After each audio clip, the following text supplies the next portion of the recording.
ಓಂ ಗಂಗಣಪತಯೇ ನಮಃ. ಶ್ರೀ ಗುರುಭ್ಯೋ ನಮಃ. ಹರಿ ಓಂ. ನಮಸ್ಕಾರ. ಓಂ ಘೋರವೀರ್ಯಾಯ ನಮಃ.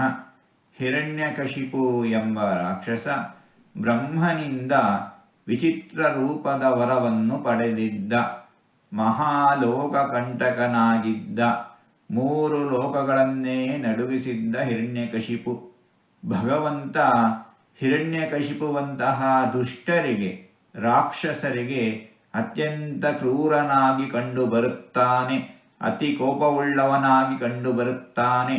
ಭಗವಂತ ಏನನ್ನೇ ಆದರೂ, ಯಾರನ್ನೇ ಆದರೂ ನಾಶ ಮಾಡುವ ಶಕ್ತಿಯನ್ನು, ಸಾಮರ್ಥ್ಯವನ್ನು, ಶೌರ್ಯವನ್ನು, ವೀರ್ಯವನ್ನು, ಪರಾಕ್ರಮವನ್ನು ಹೊಂದಿದ್ದಾನೆ. ಸರ್ವಸಮರ್ಥನಾಗಿದ್ದಾನೆ ಭಗವಂತ. ಹಿರಣ್ಯಕಶಿಪುವನ್ನು ಸಂಹಾರ ಮಾಡಿದ್ದಾನೆ ಭಗವಂತ. ಇಂತಹ ಭಗವಂತನನ್ನು ಘೋರವೀರ್ಯಾಯ ನಮಃ ಎಂಬುದಾಗಿ ವಿದ್ವಾಂಸರು ವರ್ಣಿಸುತ್ತಾ ಇದ್ದಾರೆ. ಹೀಗೆ 4 ತೊದಲು ಮಾತುಗಳನ್ನು ಆಡಿದ್ದೇನೆ.